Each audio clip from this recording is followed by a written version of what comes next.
A bunch of equipment was moved. All right. Good morning and welcome to the WSJM Morning Show. I'm Ken Lundberg, and I have special guests in the studio this morning. So is it still raining out there? It is. Oh, yeah. Okay. I was a little surprised to wake up to rain this morning, but pleasantly surprised. It was good. It was good. Special guests in the studio from the Benton Harbor Fruit Market, Mark Vanderbo and Nick Krosnicki are here. Mark is the new owner of the Benton Harbor Fruit Market. The fruit market is at 1891 Territorial Road in Benton Harbor. You may know it. If you don't, we're going to talk all about it this hour. And then Nick Krosnicki, what's your official title there? I think of you as the communications person, but what's your role? Communications person, Okay. Answers the phone, talks to anybody who wants to give us a call. Very nice. Doing anything that needs done over there. Keep people from touching the fruit, squeezing it. It's like, all of that. Yes. Okay. Very good. So I was brought in to work with Mark on the reopening of the market this season, and just reinvigorating and bringing some new life into an institution that's been a part of the Benton Harbor community and the wider Tri-Cities for about 165 years. Wow. I think this is our 165th season. Only 165 years? That's a great history. Mark, welcome. Thank you for joining us. How long have you owned the market? Going on almost 4 weeks now. Wow. That's new. So it's new. Yeah. Yep.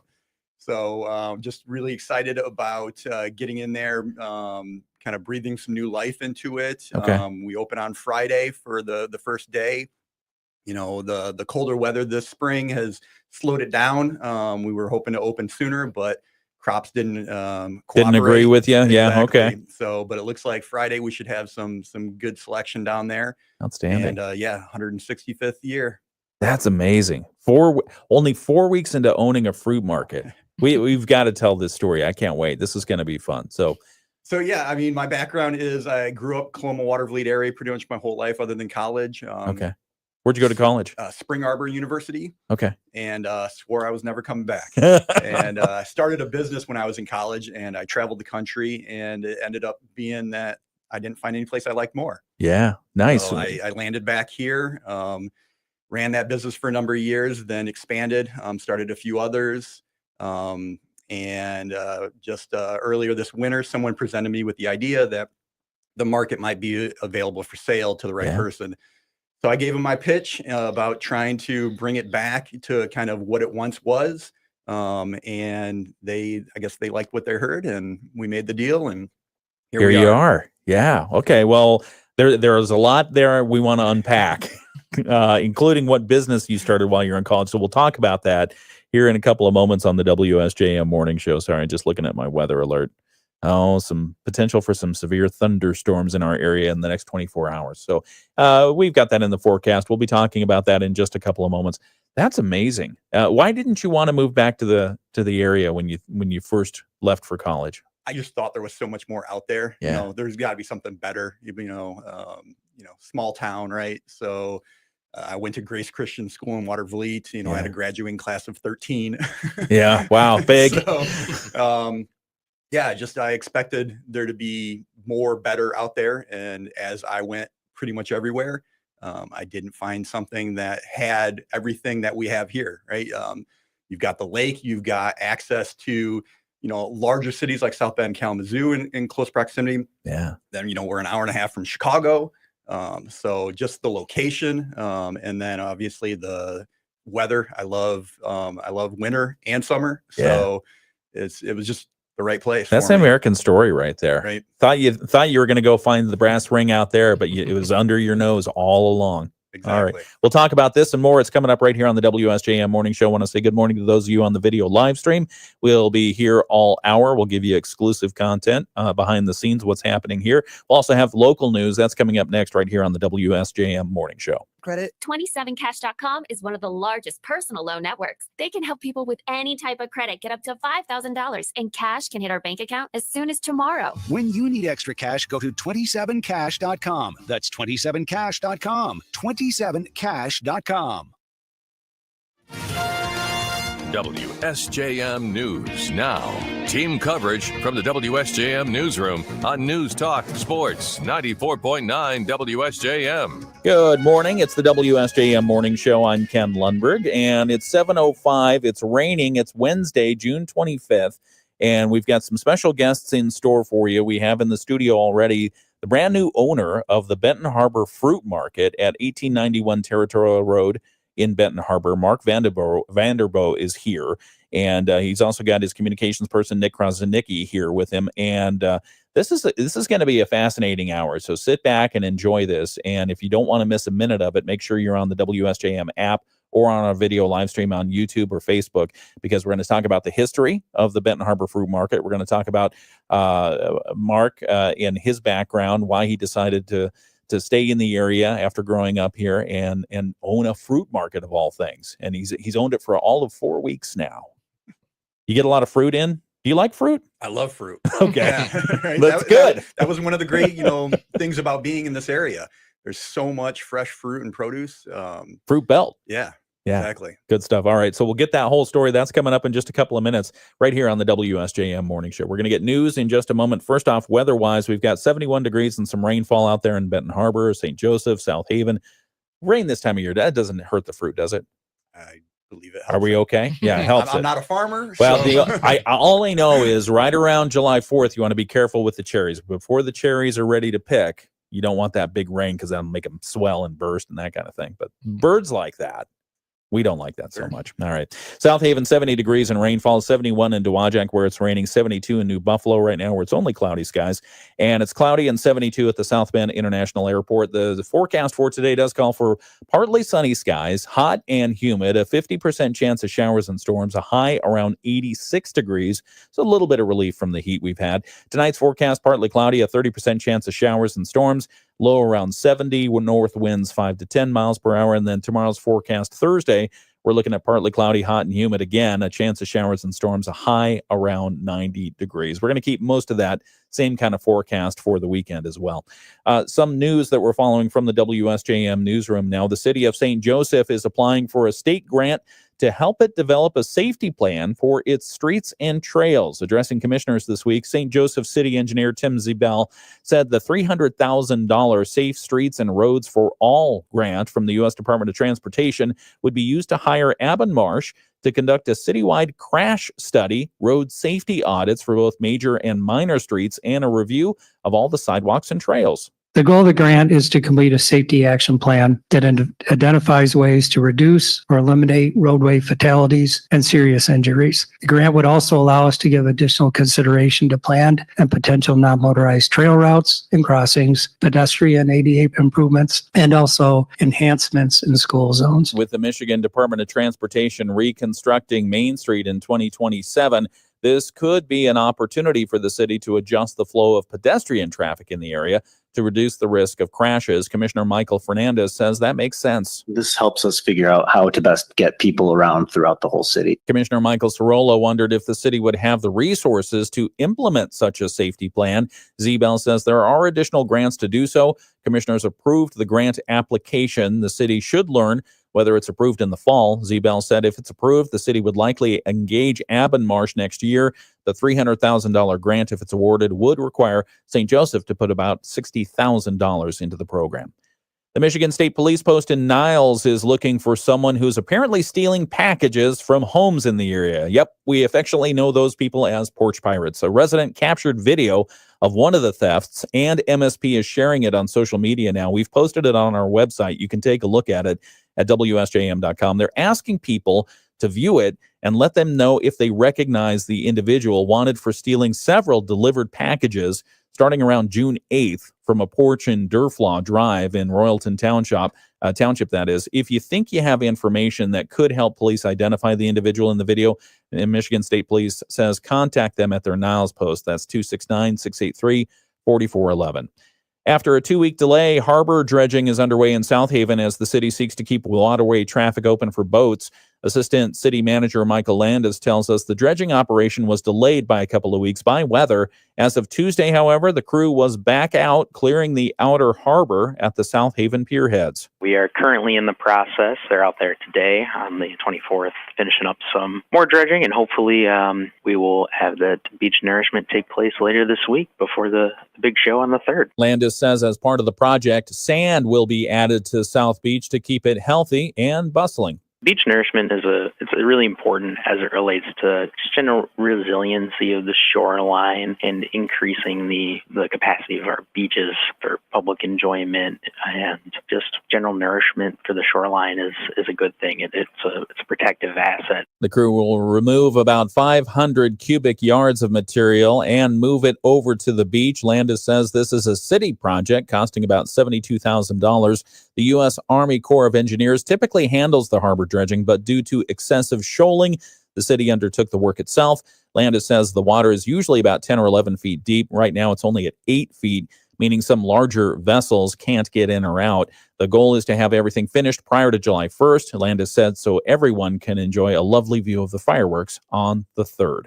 And finally, Rybel's Restaurant and Bar in downtown St. Joseph will be allowed to host live outdoor music later into the evening this summer, following action by the City Commission this week. At their regular meeting, Rybel's general manager, Nathaniel Bishop, told commissioners the live music featured out on the patio has been a success the last few years. We've been doing live music up there for almost 10 years now, and it's taken a while for it to become what it is now, but it's got a great following. We support a lot of the local musicians, and it's one of the few ways that we do get a lot of locals to come to Rybel's during the busy months. He says the problem is that under the current noise ordinance, they have to stop the shows by 10 p.m. Specifically in July, the sun hasn't even gone down at 10 p.m. and it's just a bummer to have to stop everything before that. So we have a very small window to do live music in the summer. Bishop was requesting that Rybel's be allowed to host live music through 11 p.m. on 12 evenings throughout the summer. Those are all on Friday and Saturday nights in July and August. He said the music won't likely go until 11 o'clock, but they'd like the flexibility if possible. The commission approved the request. That's a look at some of the news that we're following in the WSJM newsroom. It's 7:12 on Wednesday, June 25th. I'm Ken Lundberg. It's the WSJM Morning Show, and we've got guests in the studio from the Benton Harbor Fruit Market.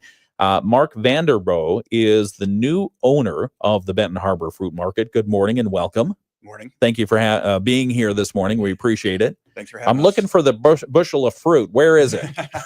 Oh, that's Friday. right. And Friday is when you open. Also, he's brought with him Nick Krosnicki. He's the communications person for Benton Harbor Fruit Market. Welcome and thank you for joining us. You mentioned on the video live stream a few moments ago, you've only owned the fruit market for 4 weeks now. Just about 4, well, almost 4 weeks. And so we'll unpack the background of why you decided to buy the fruit market. And we'll also talk about the history of the fruit market itself in just a few moments on the video live stream. But for everyone on the video live stream and on the radio, just give us a little background again of yourself. Who is Mark? What's your origin story? Where you come from? I grew up in Coloma, Watervliet pretty much my whole life. Went to Spring Arbor University. And I started a business while I was in college, and swore I was never coming back. Traveled the country, and here I am. Yeah. What business did you start while you were in college? So it was called 616. It was a rollerblading clothing and accessory company. Get out. That sounds fun. It was a blast. Yeah. You still rollerblade? I do. That's awesome. Yeah. I love. Yeah, so I used to live in Washington, D.C. I bought rollerblades while I was out there. You can imagine. I mean, the sidewalks, the museums, everything else, made for tourists everywhere. Rollerblading all over the place. It was fun. Yeah. It's a lot of fun. I enjoy it. And so, how'd you get from rollerblading to fruit? That's a great question. It was a windy path. Yeah, very nice. Very nice. But I just I started once I started the rollerblading business. I did it because that was a passion of mine. Okay. And then I slowly expanded into some other businesses.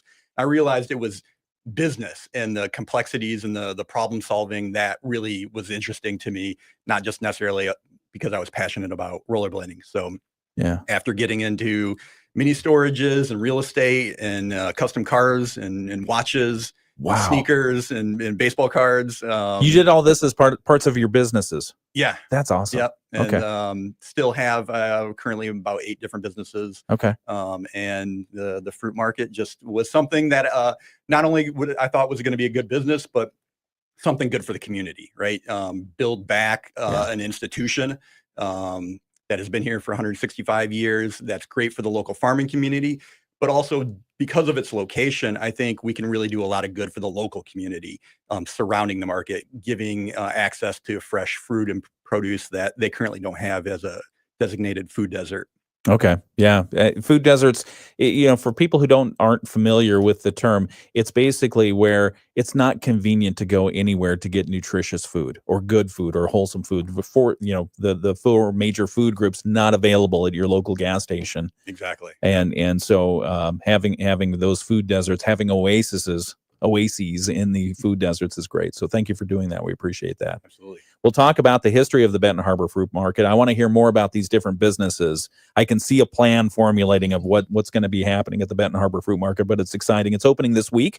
Yes, Friday, 6 a.m. to 9 a.m. is the first market. Okay, first market. You're at 1891 Territorial in Benton Harbor. So we'll be talking more about this, the history. It's all coming up right here on the WSJM Morning Show. If you don't want to miss a minute of it, make sure you're watching on the video live stream. That's available on the WSJM Smart app or Facebook or YouTube. It's 7:16. We've got sports right now from Dave Wolf.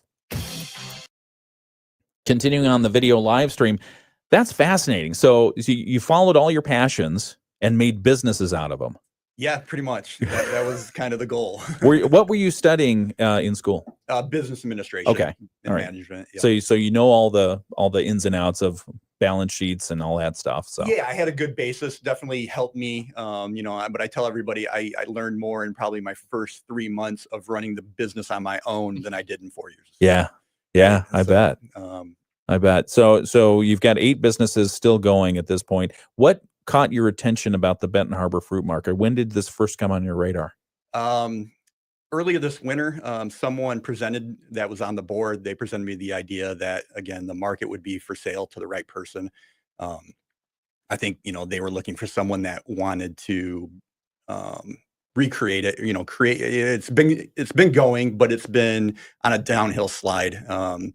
And so opportunity, I looked at it. If you come down there, if you've ever been down there, you'll see the potential. The site is expansive. There's a lot of, again, just opportunity to build out and bring in more people. Because, if you talk to anybody that used to go there in its heyday, they'll tell you they'd wait an hour in line to get in down Territorial. Just, the amount of people and business that was going on there was amazing. Yeah. We've got a couple of minutes here to start into the history. And Nick, I know you've brought some history about that. Nick Krosnicki is with the Benton Harbor Fruit Market as well. So 1860 is when it was founded. What's happened since then? A few things. Okay. Well, back in 1860 when it was founded, we were bringing not only tourism by ship, but we were bringing produce by ship from other parts of the Midwest. And it started out on the wharves area of the lakeshore, which is over in the Benton Harbor side. Okay. And they started, the produce trade there. And as we know, being in the fruit belt, we have a lot to get out to the world. And so moving into, the pre-war and the wartime in 1940, we saw a huge growth with, the cash to growers market, right? Because people were able to start buying farmland, propagating their own fruits and vegetables in our area. And as Mark had mentioned, at one time, it actually was, in fact, the largest produce market in the country. In the country? In the country, yes, exactly. That's incredible. We have some awesome photos we found in the office of people, like he said, lining up on Territorial Road and just really kind of embracing all the fruit belt has to offer. So it's been really cool to see it kind of go through its different iterations over the last several decades.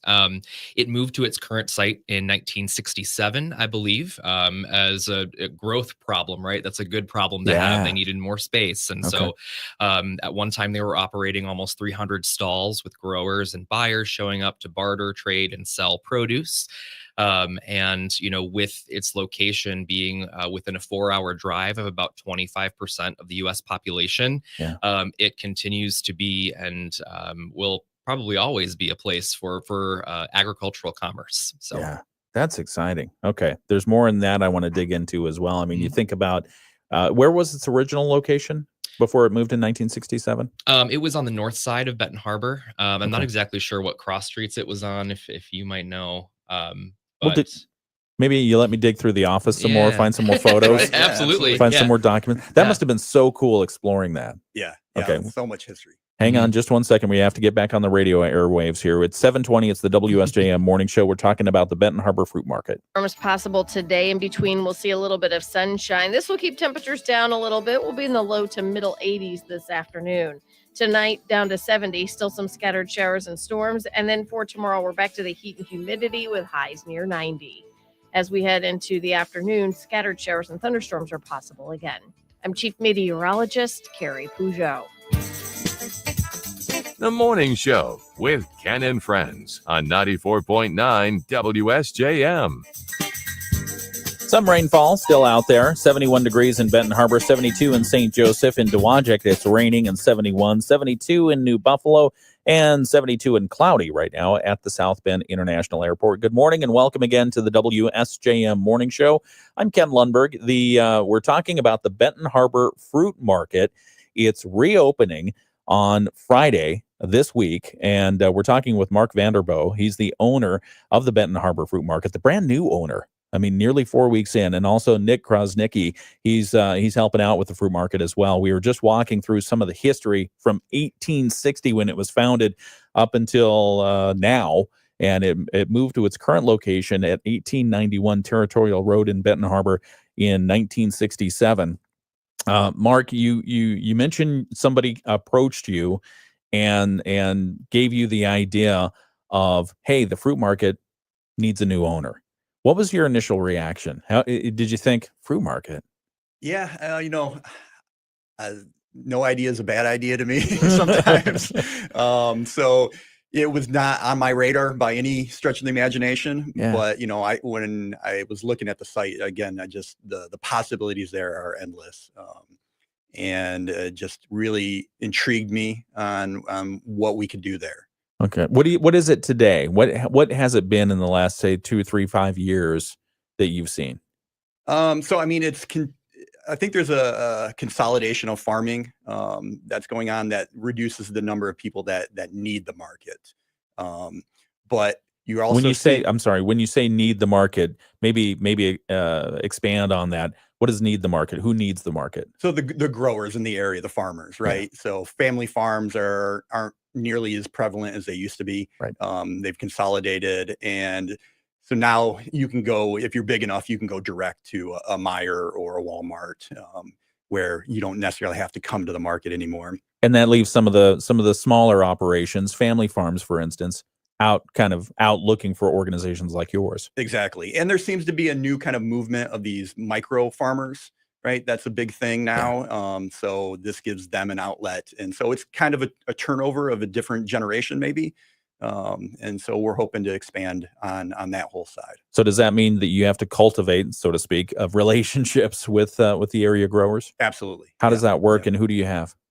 Well, you don't have to give us names, but tell us a little bit more. So yeah, I mean, obviously it helps having grown up here. I've known farmers for most of my life, right? Yeah. So it's just connecting back with everybody that I've known and making new connections through them, and that farming community in the area, right? Everybody knows everybody. Yeah. Half of them are married to each other, right? It's crazy, the intertwining of the families, right? And so it's great because everybody's so tight knit, and they all want to kind of bring everybody up together, right? Yeah. So when you say you see expansive possibilities and opportunities at the market, what are you thinking?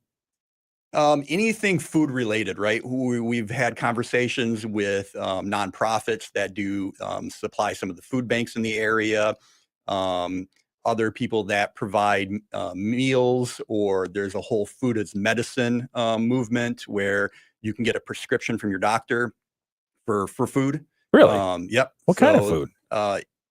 say if you're diabetic, Yeah.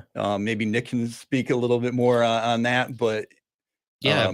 So food is medicine. If I can jump in, Yeah. again, it's tailored nutritional meals that are working with your healthcare providers to ensure that they're meeting the nutritional goals of whatever comorbidities you might experience. So someone with diabetes, high carb foods are something they would need to avoid. So they would have foods that do have more of those fibers, those fresh fruits and vegetables, and higher in protein, versus someone else who might need a different mix of food. And there's the ability to actually have that covered under some insurance plans. It's moving in that direction. So it's very interesting. And it's kind of the way of the future to leverage all of this fresh food that we're so blessed to have right on our doorstep. So very interesting. I love that because I personally, I believe I would fail, and most of America would fail if you were given a quiz of, okay, what are my nutritional requirements for the day, and what am I actually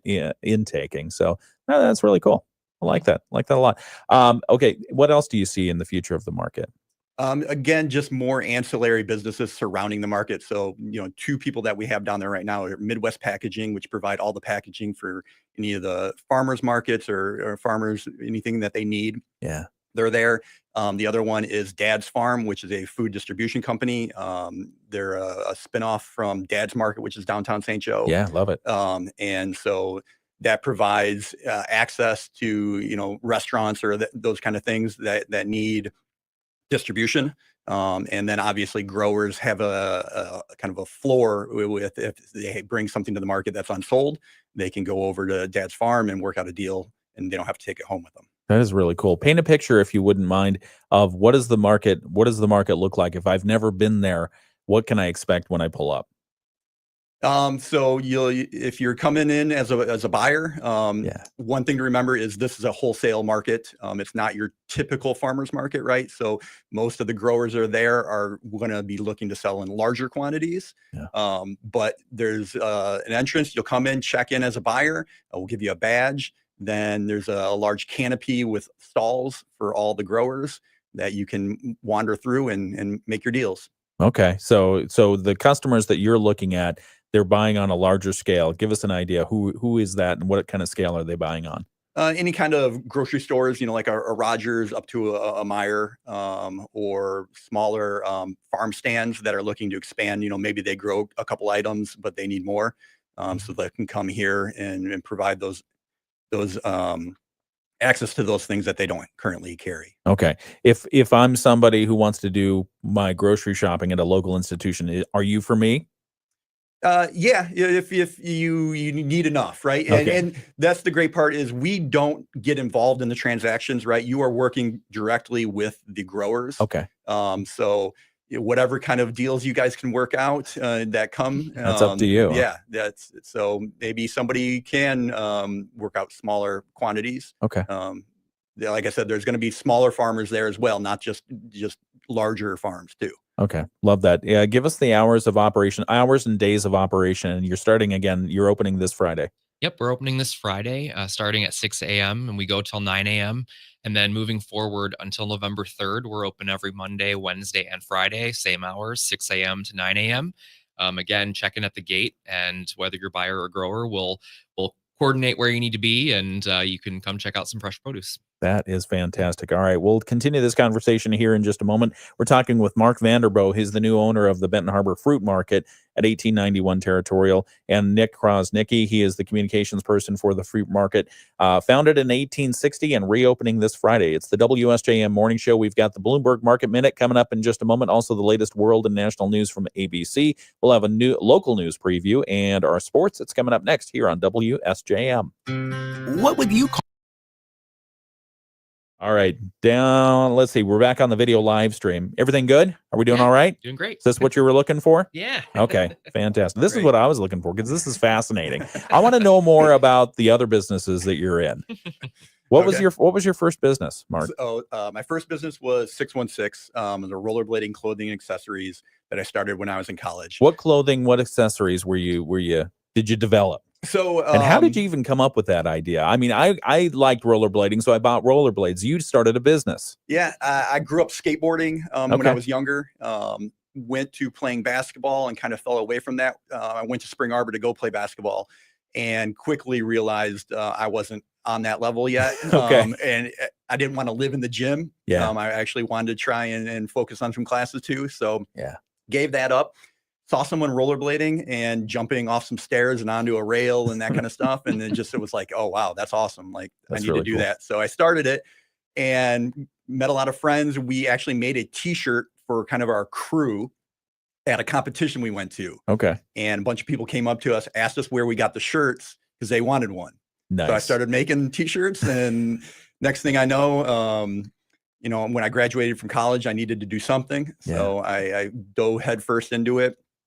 Went on to be an instructor at Camp Woodward, which was like an action sports camp. Hundreds of, or if not thousands of kids from all over the country would come there to train. And I was an instructor there, and it gave me access to potential new customers and then also talent. So we would sponsor amateur and professional skaters.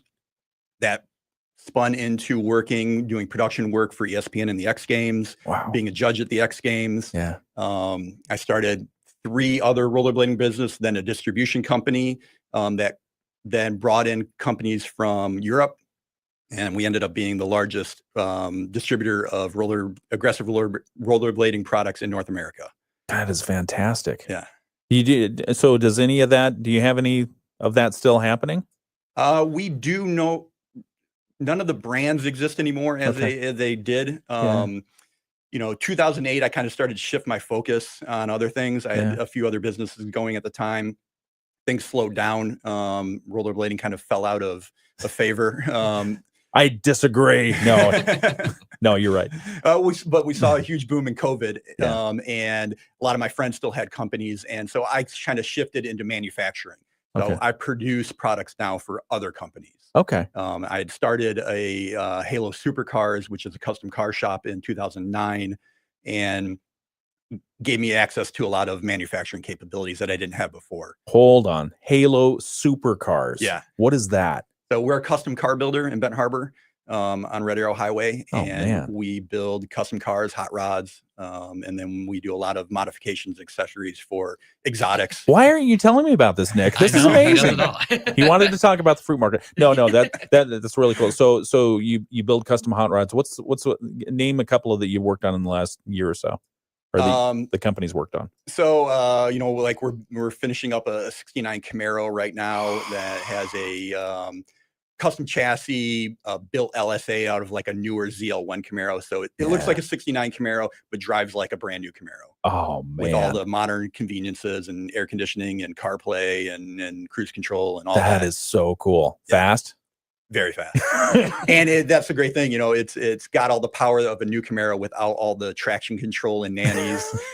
So it's definitely exciting to drive these cars. I kid you not. This weekend, I was talking to my wife, Stephanie, about a 1979 Camaro with T-tops. My friend used to have. We drove around in it. I was like, it would be really cool listening to this song in that car right now. That's really cool. Yeah, it's a lot of fun. How long does it take you to restore a car like that? So it really depends on the level of, we do stuff from just quick in and out things that, accessories that we can put on in a day to full builds. We have a 62 C10 that's going on, being there for 3 years, that has been massaged or hand built in every possible way. Wow. Every panel on it's been touched or modified or changed. A lot of scratch built stuff. So it can take years. Huh. What kind of equipment are you using to do this? So pretty much anything for sheet metal, hand forming, from English wheels to hammer and dollies to pole maxes and presses and brakes. And we also have CNC machines, so we can manufacture any kind of components that we need to in-house. Yeah. That's really cool. Yeah. All right. More on in just a moment. It's 7:34. It's the WSJM Morning Show. Wrapping up the Bloomberg Market Minute. Back with more in a minute. Options. Gina Cervetti, Bloomberg Radio. The Morning Show with Ken Lundberg on WSJM. If you're missing the video live stream here on the WSJM Morning Show, you're missing a lot, because we're talking about the Benton Harbor Fruit Market opening this Friday for buyers and growers. We'll talk about that more in just a few moments. But we're talking with Mark Vanderbo and Nick Krosnicki. Mark is the new owner of the Benton Harbor Fruit Market, and he has good plans for it. It was founded in 1860. It's reopening this week. 165 years of freshness. Nick, I love the website, by the way. Do you do that? I'm updating it. We inherited the greatness, but so we're able to leverage that, and it's been a fun project. So yeah. From everything that you've been taking a look at and helping Mark with, as far as creating kind of the identity or the modifying the established identity of the Benton Harbor Fruit Market, why is it important to have an institution like the Benton Harbor Fruit Market in our area? Well, and I think we touched on this a little bit, but Benton Harbor is known, similar to Kalamazoo, where I'm from, as kind of an established food desert, right? Yeah. There is not great access to fresh local produce as it is in other places, right in our backyard and in larger cities.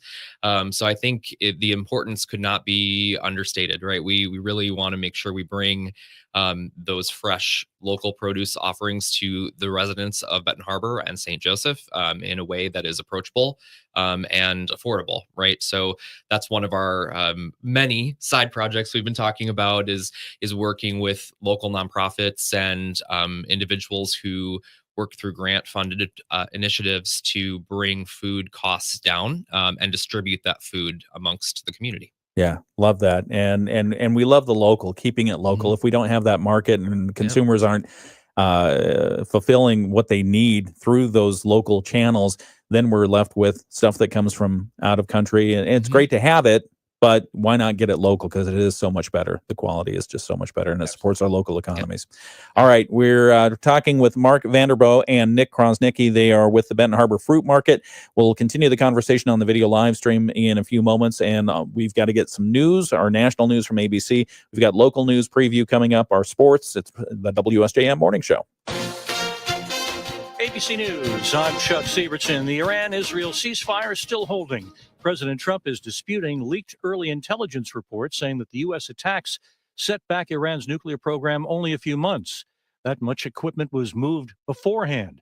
Mr. Trump, the NATO summit in the Netherlands. It's not like moving a package or taking this carpet up and moving it. It's very difficult and very dangerous to do. Now, this hour, Iran's foreign ministry spokesperson says its nuclear installations were badly damaged by the American attacks. While folks in the Midwest can get some relief today, millions of other Americans will be in extreme heat another day. A new national poll showing strong majorities across the political spectrum supporting requiring school children to get vaccines for diseases like measles and mumps. More than half of American workers in a poll by MeQ are pessimistic about work, saying the idea of a stable full-time job is a myth, many with second jobs to pay bills. This is ABC News. WSJM News Now. Team coverage from the WSJM Newsroom on News Talk Sports 94.9 WSJM. 7:37 is the time. It's Wednesday, June 25th. It's the WSJM Morning Show. Good morning. I'm Ken Lundberg. Some of the news that we'll have at 8 o'clock this morning. Holtec International says they're still on track to restarting the Palisades nuclear power plant later on this year. They had an open house event last night in Benton Harbor. Folks were there. They were curious. They wanted to know a little bit more about the plant, the restart, and maybe some jobs, and they've got all the above. So we'll talk about that coming up at 8 o'clock this morning. Also, an update to a story we told you about yesterday. The South Haven Police Department has now opened an investigation into the death of a woman found floating in Lake Michigan on Monday. We talked about that, and the first responders swam 500 yards out to try to rescue this person that was in the water. Unfortunately, those efforts were not successful. So we'll talk a little bit more about that coming up at 8 o'clock. And then also St. Joseph Public Schools. The superintendent received her first school board evaluation, and Kristen Box received the highest rating possible. We'll talk about that, what they're measured on. That's coming up at 8 o'clock this morning on the WSJM Morning Show. At 7:38, we're continuing our conversation with the new owner of the Benton Harbor Fruit Market. That's coming up in just a moment right here on the WSJM Morning Show. The Michigan News Network. Okay, back on the video live stream. What was the most surprising thing, Mark, that you learned once you became the owner of the Benton Harbor Fruit Market? Ooh. What made you sit back and go, oh?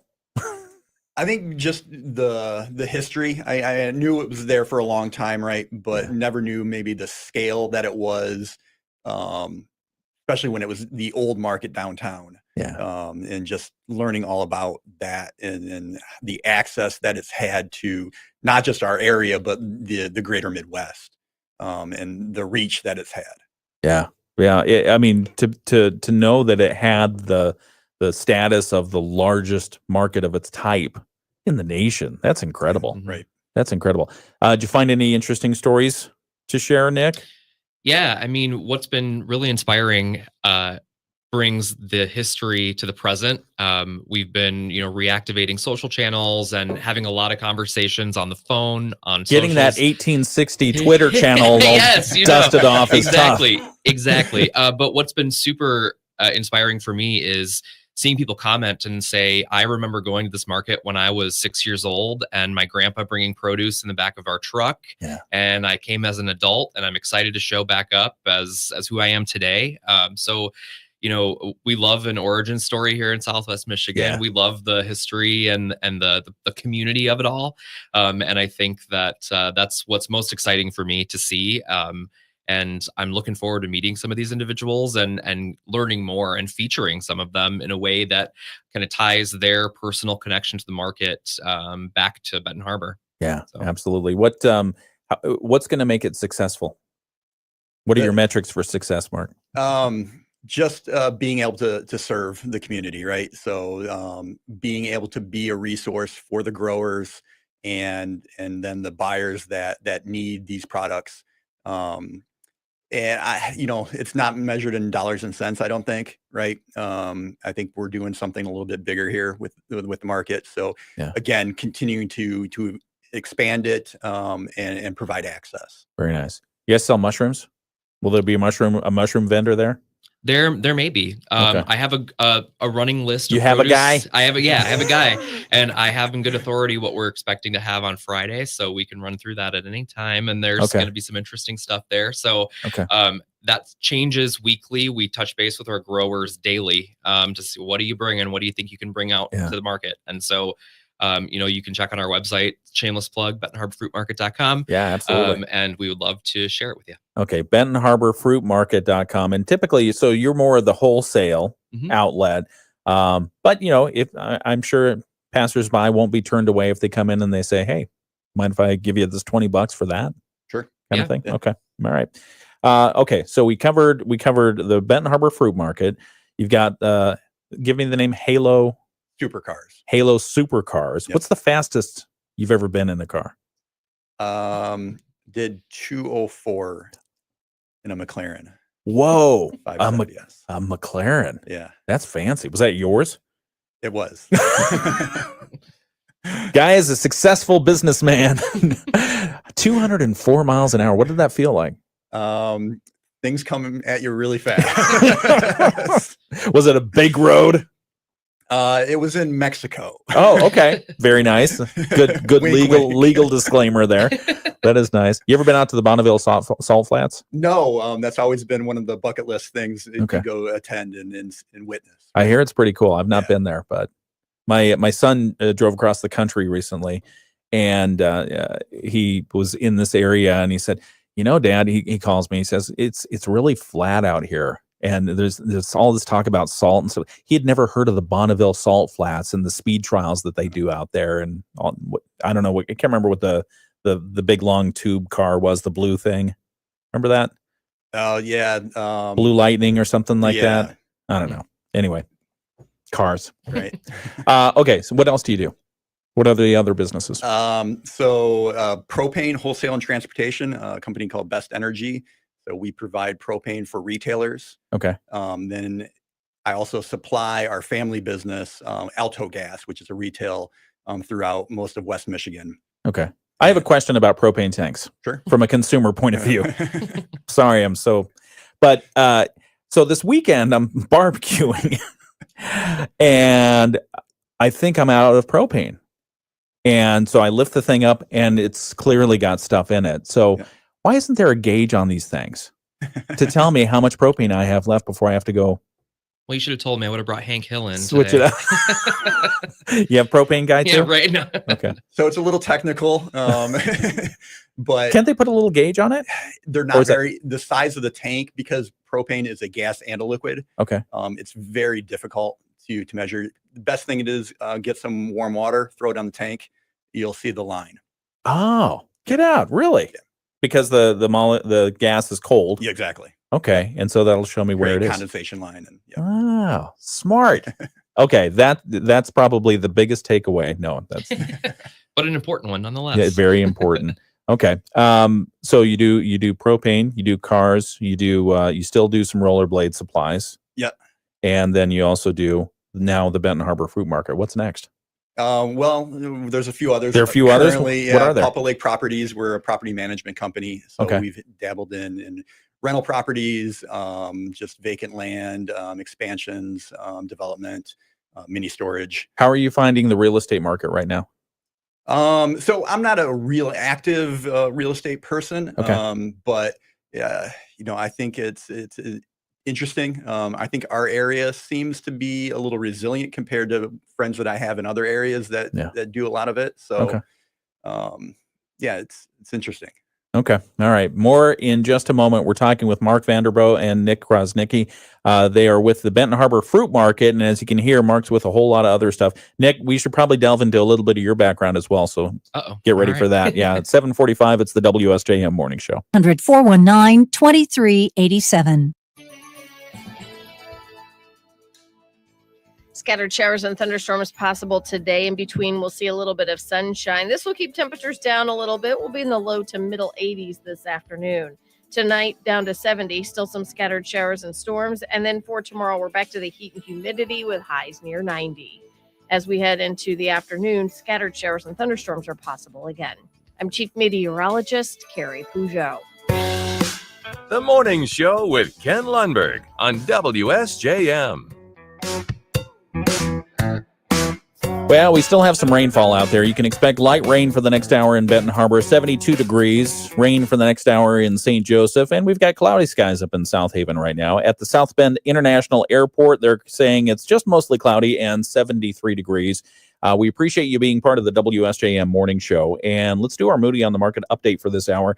The Moody on the Market update is brought to you by Insurance Management Service. Call IMS today. They are your local auto owner's insurance agency in St. Joseph and in Niles, and we're making our current guest part of the Moody on the Market update.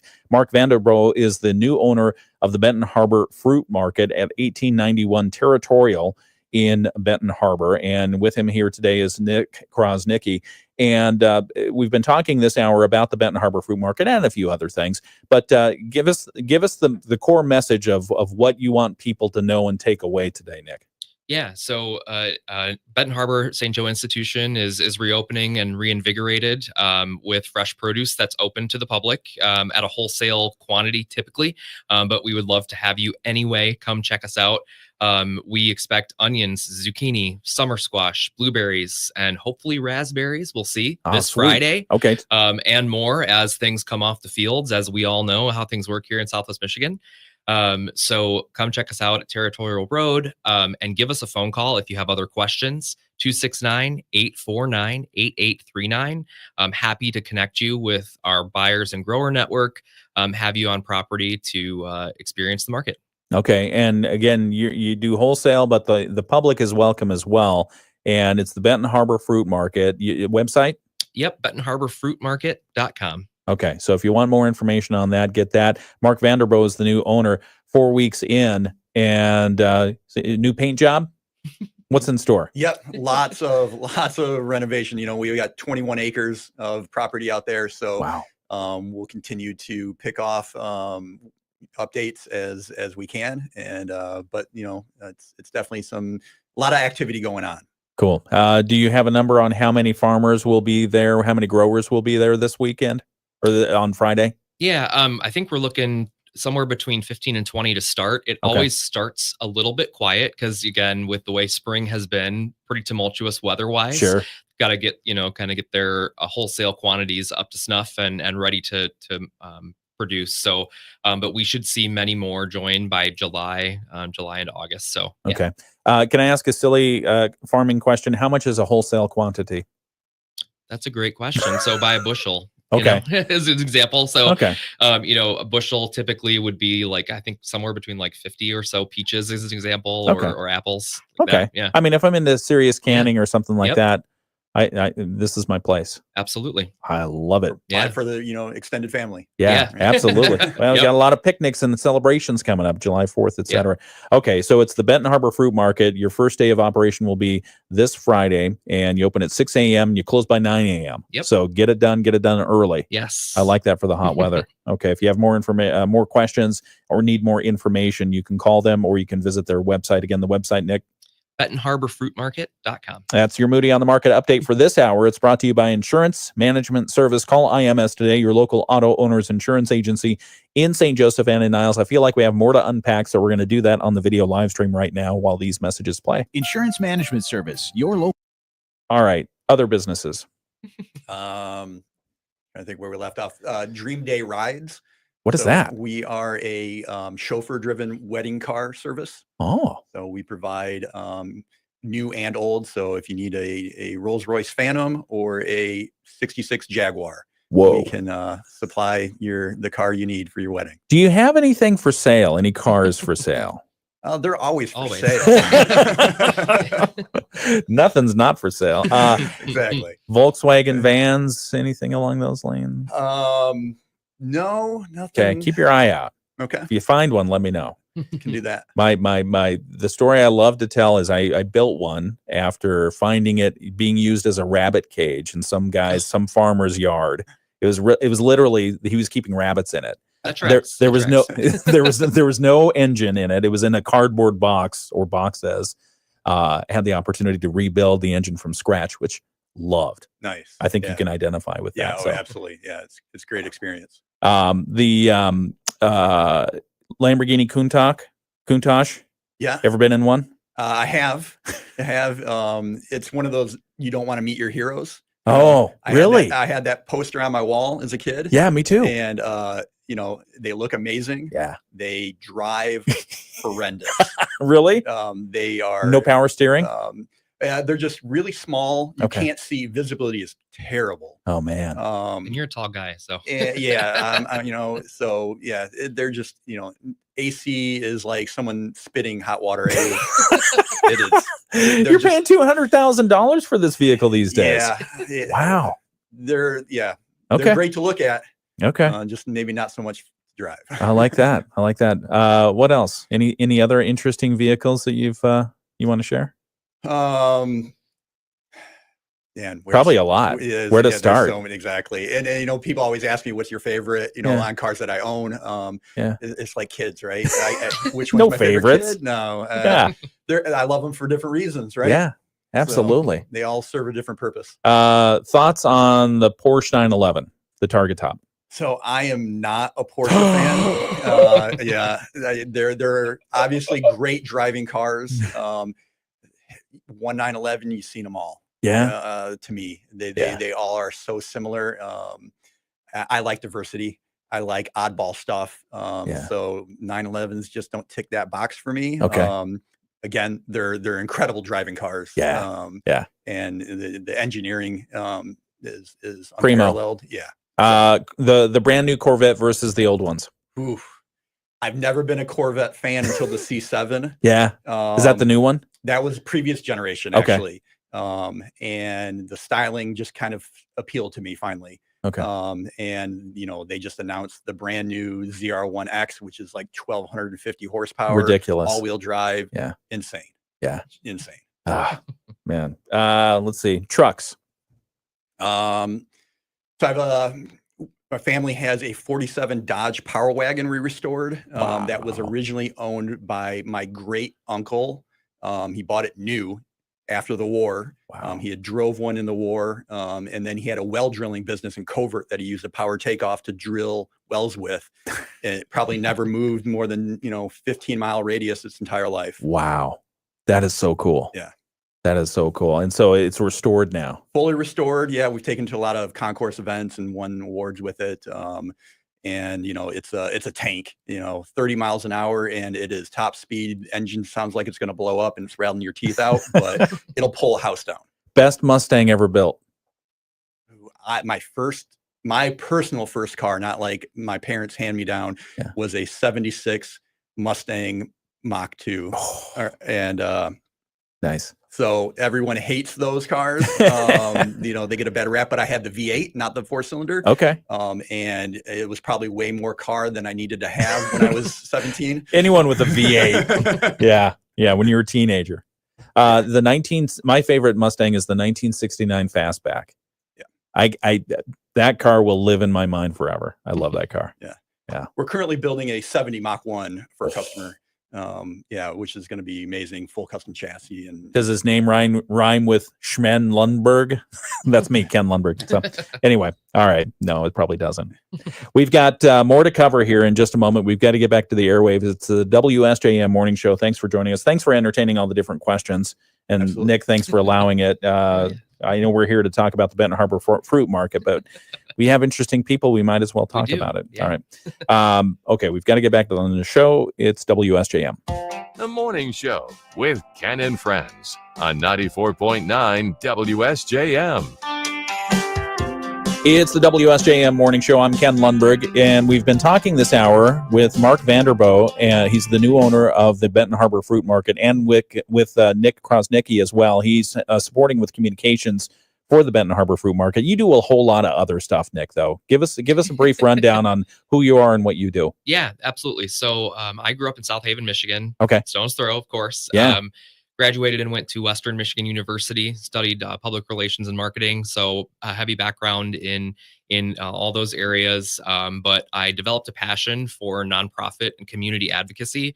I worked for the American Diabetes Association, personal passion, of course.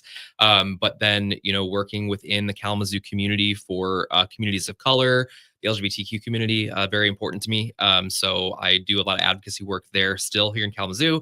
And getting connected with Mark on bringing healthy and wholesome food options to an area that sometimes is lacking them is very near and dear to my heart, right? Very important. So just rallying my muster and my might of marketing behind what we can to propel this message and this mission, right?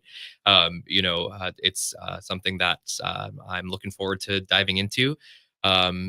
Other than that, you can find me chasing my 2 dogs around the dog park. What kind of dogs? A miniature poodle and a golden doodle. And very nice. Not a whole lot of brain cells between the 2 of them, but they do okay. Very nice. Very nice. So yeah, that's the story. And part of your passion is making sure there are wholesome food options for folks. Talk a little bit about food deserts. How can people find out more about how to overcome those? Yeah, absolutely. So I think the key is connecting with your local nonprofits. The network of nonprofits is vast, as you know, as a community member yourself, and having talked to many. I'm Absolutely. Sure, they're very well connected. They know how to connect individuals. So if you are someone experiencing food insecurity, it's important to reach out where you can, and people will connect you with those resources. But more importantly, for those of us who want to make a difference and want to help, connect with United Way, connect with Southwest Michigan First, connect with our local chambers, and see what you can do volunteer wise or with your personal time to make a difference there. I think that there's lots to be done. And many hands make light work, as they say. Yeah. So. And talking about the food deserts, sometimes if people don't have ready access to a fruit market or to a farmer's market or to a grocery store where they have the 4 main food groups. Do we have only 4 now? Do we have more than that? Have they built more than that? Anyway, I think we're back. 3D printed some of that. Yeah. No, if you only have access to your local convenience store and it's a gas station or something along those lines, there are even programs that are starting to get traction to bring more wholesome options to those as well. So if you want more information about that, just Google food desert and your local nonprofit will probably have more information on it. We've been talking this hour with Mark Vanderbo and Nick Krosnicki. They're with the Benton Harbor Fruit Market. Mark's the new owner of that. Mark, parting words, parting thoughts. What do you want people to know about what you're doing here? Just hope everyone can come down Friday, 6 to 9 a.m. Check us out and see what we're trying to do. Okay, very good. It's been an institution there since 1860, 165 years of freshness. Thank you for taking it on. Thank you. We appreciate it. And the Benton Harbor Fruit Market, again, opening for the first time under Mark's ownership at 6 a.m. this Friday, 1891 Territorial Road in Benton Harbor. We wish you all the best. Thank you. All right. And I'll be in contact about the VW bus, whatever you find for me. All right. We've got weather forecast for today. It's going to be hot and humid again today, but we don't have that extreme heat warning, so we feel good about that. Partly sunny skies expected today, hot and humid conditions. We've already had a bunch of rain showers, maybe a storm here or there, but we do have a 50% chance of that continuing in parts of the day. High around 86 degrees and winds out of the northwest, 5 to 10 miles per hour. Tonight's forecast, partly cloudy, a 30% chance of showers and storms, low around 70 and north winds 5 to 10 miles per hour. We've got the latest from ABC News now. We'll have our local news next. Thanks for joining us on the WSJM Morning Show. From ABC News, I'm Chuck Severson. President Trump is at the NATO summit in the Netherlands and is disputing